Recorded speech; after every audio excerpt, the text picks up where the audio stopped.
can make plastic out of milk? All you need are two ingredients. You need milk and you need vinegar. Should we make some?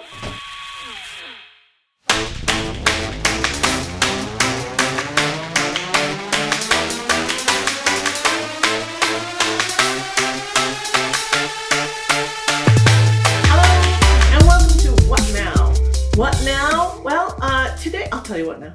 We're going to talk about plastics. Plastics, right? They got a good rap and a bad rap. Plastics are actually kind of helpful to us, right? There's some things that are made out of plastic that can help us, like helmets and even like artificial limbs can be made out of plastics that are really helpful. There are other things like bags and like plastic utensils and toys and things like that that are made out of plastic, but they don't break down. So what is plastic? What is the problem with plastic? The problem is that plastic itself is kind of interesting. It's made out of long chains of molecules strung together, kind of like, a string of pearls, right? And they are plastic because the word plastic means that it can be molded. So these long strands that are in a material can bend and be molded. It's kind of a great thing when you think about it because it did make things easier. I'm even looking at the camera, which is made out of plastic, and I'm looking, my glasses. It's a great material because we can use it for things like that. There are two different versions of plastic. There are synthetic plastics, which are made out of petroleum, and there are natural plastics. So the synthetic plastics, material scientists made it because they needed it to be durable. But the problem is we don't want it to be so durable that it never breaks down. Plastics such as these that are made out of petroleum take years and years and years and years and years to break down. And even when they do, they put components into the soils and water that may not be that good for the environment.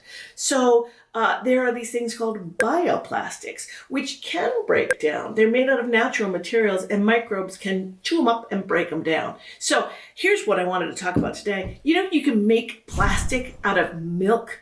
So this is what you need to make plastic out of milk. You need milk.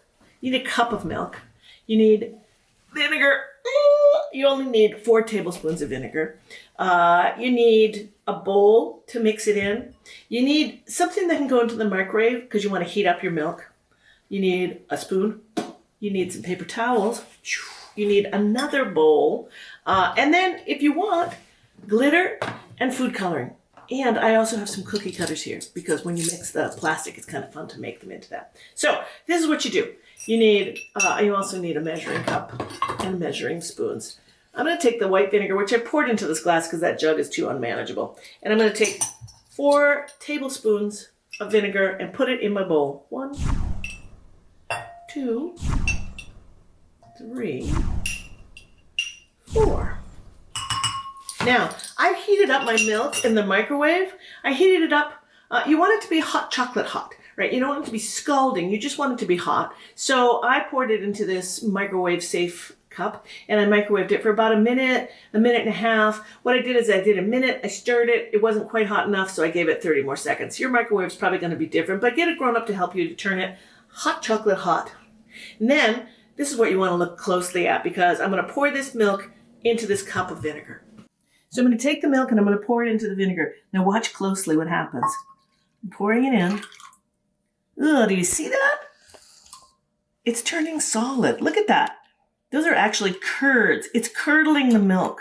The vinegar is breaking up the molecules, breaking away the calcium in the milk, and reorganizing the proteins in the milk to make this kind of goopy plastic. It's actually casein molecules. Now I'm going to take that. I'm going to put some paper towels in my bowl, and I'm just going to get some of the liquid out of that. That, believe it or not, is plastic. I'm going to dry it up.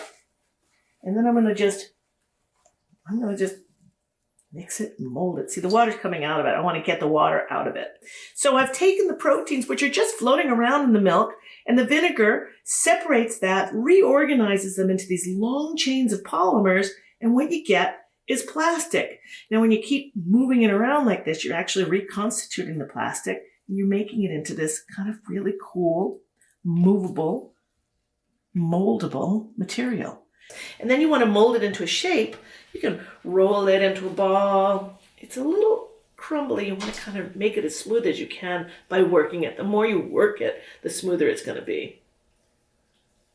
What it is, in the milk, floating around in the milk are these proteins called casein, right? They're just like floating around in the milk. When you add the vinegar removes the calcium from these molecules, and bloop, the casein proteins come together and form these long chains, these long polymer chains, and that's a plastic.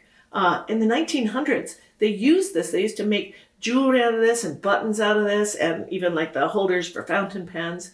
So it's pretty cool. If you think about it, this can be broken down. It'll turn hard. You're going to let it wait for about 2 days, and it'll turn hard, and it'll be an actual plastic. So what can you do with this? You can do a couple of things. You know, you can add glitter to it if you want to. You can add food coloring to it if you want to.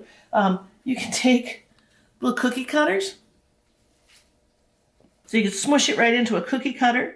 And then what you'd have to do is you gotta let it dry. Well, you want to push it into all the little holes, but you gotta let this dry. This has to dry for 48 hours. Once all the water is gone out of it, it'll be a plastic. So think about it. I mean, the ramifications of it are pretty cool. If we can make bags and cutlery and all the things that we use plastic and throw away, if we can make it out of biodegradable plastic that will break down with microbes, then we can actually solve a big problem that we're having in our oceans right now. So have fun, make some plastic toys.